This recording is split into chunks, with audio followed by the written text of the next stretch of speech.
Os embargos comerciais vão caindo uns atrás dos outros.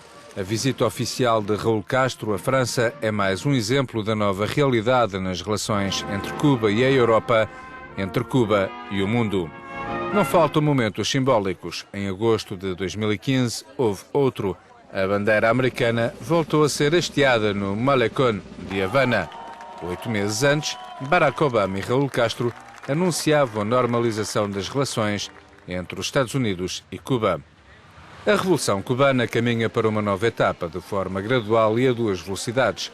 Vai haver uma ligação diária a Miami, adivinha-se uma nova classe média e podem pedir-se licenças para trabalhar no setor privado ou para comprar e vender carros e casas, mesmo se a maioria dos cubanos não tem dinheiro para as pagar. Mas o sistema político continua a assentar numa elite ligada às Forças Armadas e o Partido Comunista é ainda a única força política na ilha. Para já, a nova realidade económica não parece traduzir-se numa melhoria substancial dos direitos humanos e das liberdades individuais. Para termos uma visão mais clara sobre este momento crucial na história cubana, entrevistámos o Ministro dos Negócios Estrangeiros, Bruno Rodrigues Padilha. O Presidente Raúl Castro escolheu Paris para a sua primeira visita oficial a um país da União Europeia. Por quê? A França vai ter um tratamento privilegiado por estar disponível para reestruturar a dívida cubana? Desde a Revolução Francesa há uma influência muito especial de França em Cuba. Há uma relação sólida, reforçada nas últimas décadas, com um desenvolvimento muito positivo das relações bilaterais e reconhecemos a liderança que a França representa na Europa. E reconhecemos o liderazgo que exerce França em Europa. Sinto que esta visita é um marco importante no desenvolvimento das nossas relações bilaterais. É uma visita, sem dúvida, histórica. É uma visita histórica, sem dúvida. As circunstâncias levaram o presidente Hollande a visitar Cuba há uns meses, o que acabou por ser decisivo. Agora, o presidente Raúl Castro devolve a gentileza com esta visita a Paris. O tom da visita é marcadamente económico. E o tema dos direitos humanos também tem estado na agenda dos encontros com as autoridades francesas? A visita é muito polifacética. A visita é multifacetada, não é exclusivamente económica. Conversamos sobre diversos assuntos de caráter político. França e Cuba partilham a mesma visão em vários temas da agenda internacional. As nossas ligações são variadas e, portanto, as conversas também foram variadas. O tema dos direitos humanos não foi central, mas trocámos opiniões sobre a questão e também sobre outras preocupações que são comuns. Hemos intercambiado opiniões sobre coincidências e, ao mesmo tempo, preocupações que são recíprocas. Os países europeus menos receptivos às atuais mudanças, ou para dizer de outra maneira, mais exigentes em relação à situação das liberdades individuais na ilha, vão perder oportunidades de negócio nesta nova Cuba? A União Europeia e Cuba temos desde há anos que a União Europeia e Cuba têm um diálogo político ao mais alto nível, que inclui diversos temas e, mais recentemente, iniciamos um diálogo bilateral sobre direitos humanos baseado num processo que arrancou em 2010 durante a presidência francesa da União Europeia. Há anos que as empresas francesas têm uma presença muito importante em Cuba. Da mesma forma, outros membros da União Europeia são parceiros tradicionais em matérias ligadas ao comércio ou ao investimento ou contribuem muito para o turismo em Cuba. Não devemos misturar temas políticos e relações mutuamente benéficas.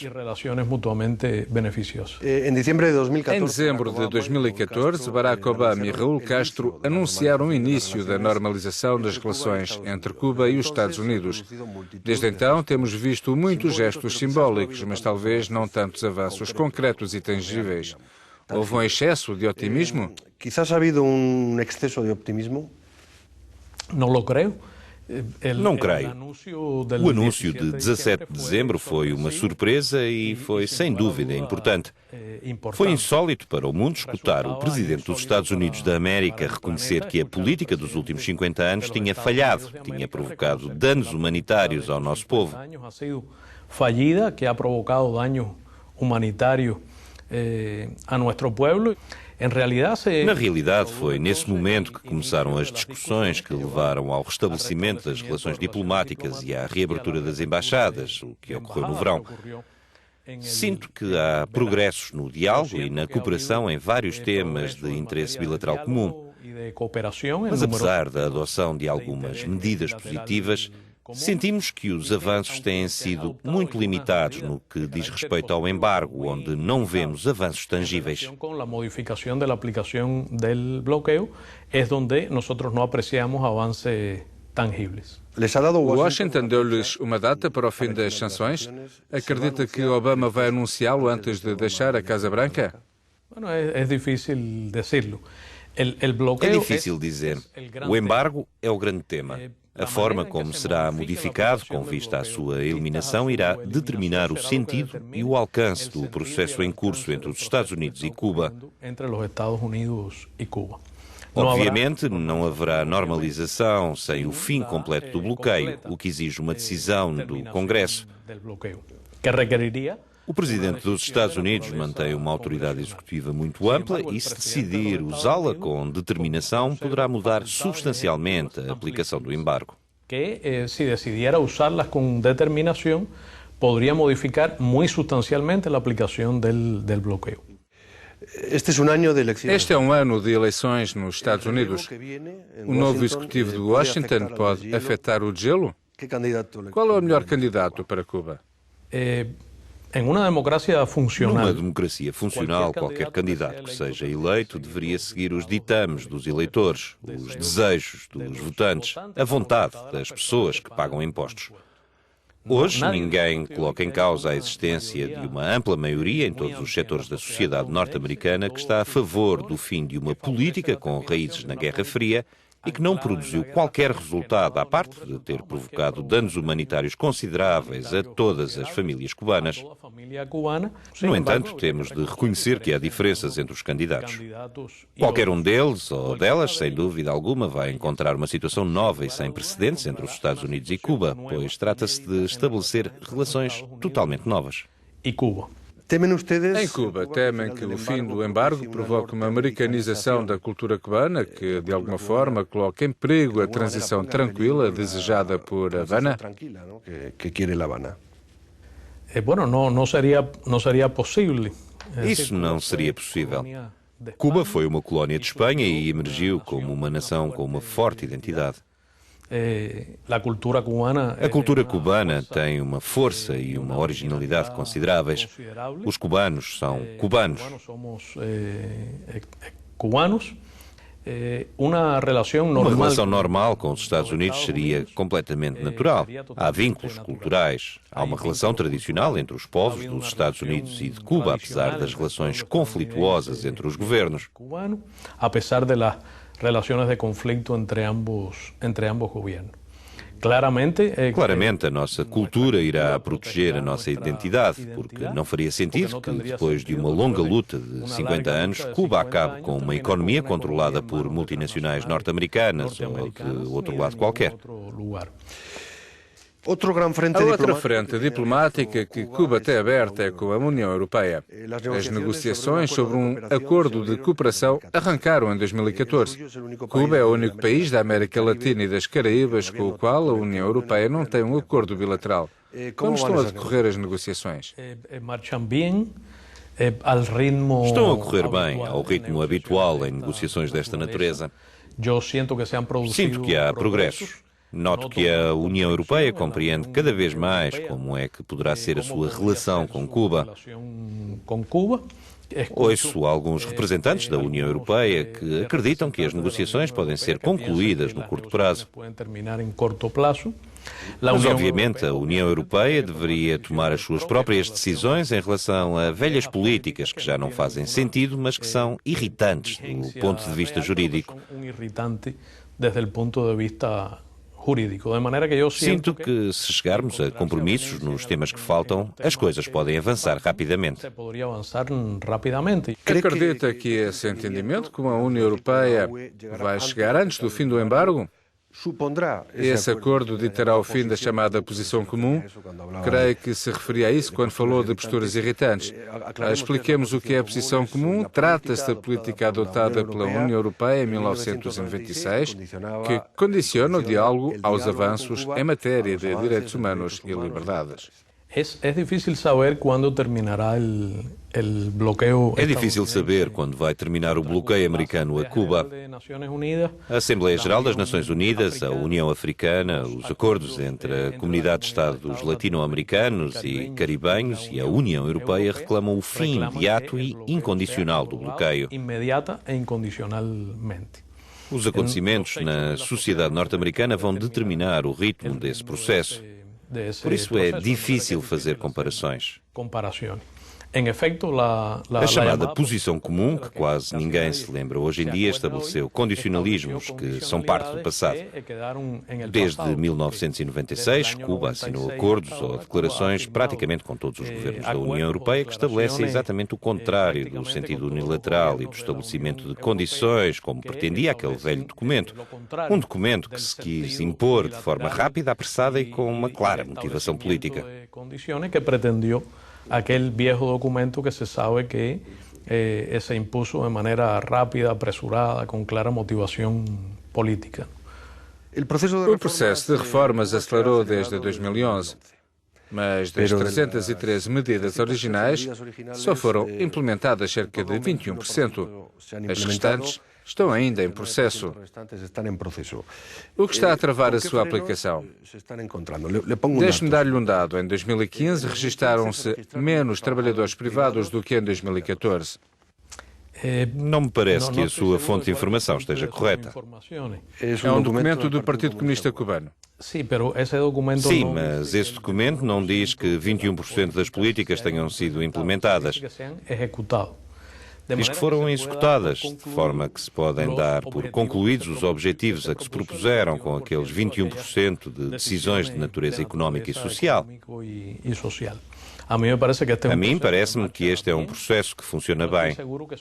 Não tenho a certeza que o dado que apresenta relativamente à diminuição de trabalhadores não estatais esteja exato. Na realidade, houve um crescimento de trabalhadores que funcionam em pequenos negócios ou em outros âmbitos fora do setor da economia estatal.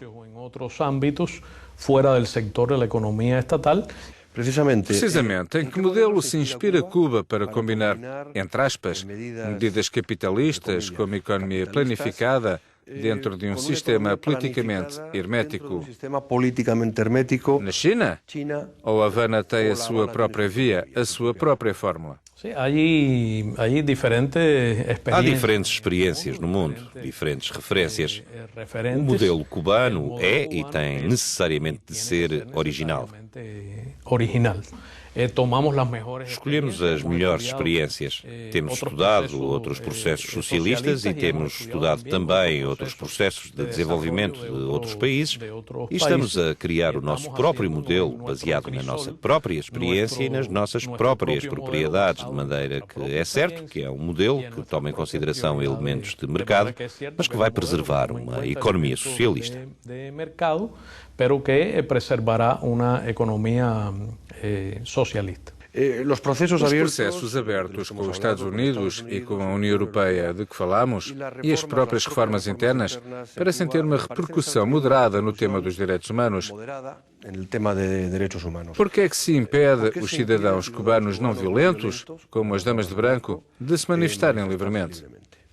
O hecho de que nós estemos desenvolvendo uma economia socialista.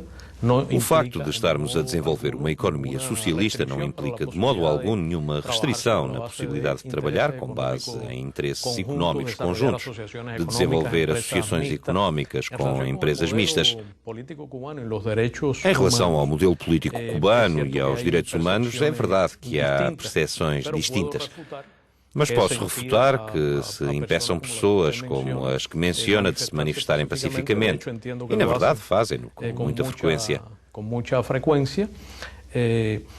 Devo também assinalar que, em matéria de direitos humanos, é possível que tenhamos diferenças nas nossas visões respectivas. Para mim, os direitos humanos são universais e indivisíveis. A politização e a duplicidade de padrões provocam um dano enorme à causa dos direitos humanos. Lamentavelmente, isto ocorre bastante nos debates sobre o tema no mundo e alguma imprensa apresenta igualmente visões parciais nesta matéria. Para mim, por exemplo, o direito ao emprego é um direito humano fundamental. Não sei qual é a opinião da metade dos jovens espanhóis que não conseguem um emprego, mas para mim é um direito fundamental. Também penso que os direitos económicos, sociais e culturais não são um mero deixar fazer. A sua garantia é a responsabilidade direta dos governos. Estes direitos, para mim, são inseparáveis dos direitos políticos e das liberdades civis. Há pouco falávamos da democracia americana em relação ao tema do embargo e da vontade real dos eleitores, mas reconheço que há uma diversidade de modelos políticos e eu sinto-me muito feliz e muito cómodo com a democracia cubana. Eu me sinto muito feliz e muito cómodo com a democracia cubana. O seu governo, tradicionalmente, negou sempre a existência de presos políticos. Apesar de numerosas organizações internacionais, e mesmo em Cuba, denunciarem a existência de presos de consciência. Também denunciam que as campanhas de intimidação e de repressão contra dissidentes e opositores não acabaram. O que tem a dizer sobre estas acusações? Quero simplesmente refutá-las. Em primeiro lugar, seria preciso colocar-nos de acordo com uma definição de presos políticos. Se o senhor considera que uma pessoa que é paga por um governo estrangeiro para realizar determinadas atividades políticas é um preso político, então temos uma noção diferente. Em França ou nos Estados Unidos chamam-lhes agentes de potências estrangeiras. Alguns desses grupos que se movimentam em Cuba e que são tolerados, sabe-se que são financiados por países europeus ou pela administração americana. Há violações graves dos direitos humanos no território que é ocupado pela base naval de Guantánamo, sobre a qual não me faz nenhuma pergunta. Sabe-se que ali há pessoas que foram sequestradas e que permanecem num limbo jurídico há uma década, que foram julgadas por alegados militares sem direito à defesa, ou que são submetidas a alimentação forçada quando fazem greve de fome em condições que todo o mundo reconhece que são de tortura sistemática.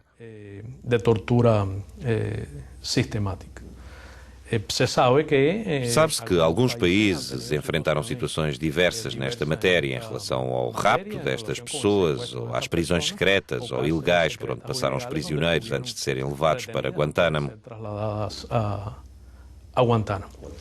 Não se consegue falar em nenhum país que tenha alcançado a perfeição em matéria de direitos humanos. Não sei como funcionariam os direitos humanos na Europa se estivessem sujeitos às mesmas condições de Cuba, com um embargo económico, comercial e financeiro. Ou se uma potência com a dimensão dos Estados Unidos, comparativamente a Cuba, estabelecesse como política para a Europa a mudança do regime. São estas as circunstâncias em que o meu país viveu nas últimas 5 décadas. Essas são as circunstâncias em que meu país ha vivido durante 5 décadas. Para terminar, gostaria de lhe perguntar pelo ex-presidente Fidel Castro. Há uma década que está retirado, com raras aparições em público. Permanece uma inspiração para Cuba? Sigue sendo uma inspiração para Cuba. Continua a ser uma inspiração para Cuba, uma referência moral, uma liderança política e moral insubstituível. É profundamente querido pelo nosso povo. Além disso, tem uma vida muito ativa. Está envolvido em questões de importância extraordinária, como a produção de alimentos em condições de explosão demográfica mundial, e está também empenhado na questão da mudança climática ou no tema do desarmamento nuclear. A explosão demográfica mundial, muito involucrado também nos temas do cambio climático ou nos temas do desarme nuclear. Tenho o privilégio de conhecer as suas atividades, as suas preocupações e o interesse que mantém pela política externa de Cuba e de contar também com os seus conselhos de vez em quando. Senhor Ministro, o nosso tempo chegou ao fim e ficaram ainda muitos temas por abordar, embora pense que conseguimos falar dos principais. Em todo caso, Senhor Ministro, muito obrigado por responder às minhas perguntas. Também lhe agradeço esta oportunidade, que além de útil, foi um prazer. Muchas gracias. Igualmente. Gracias.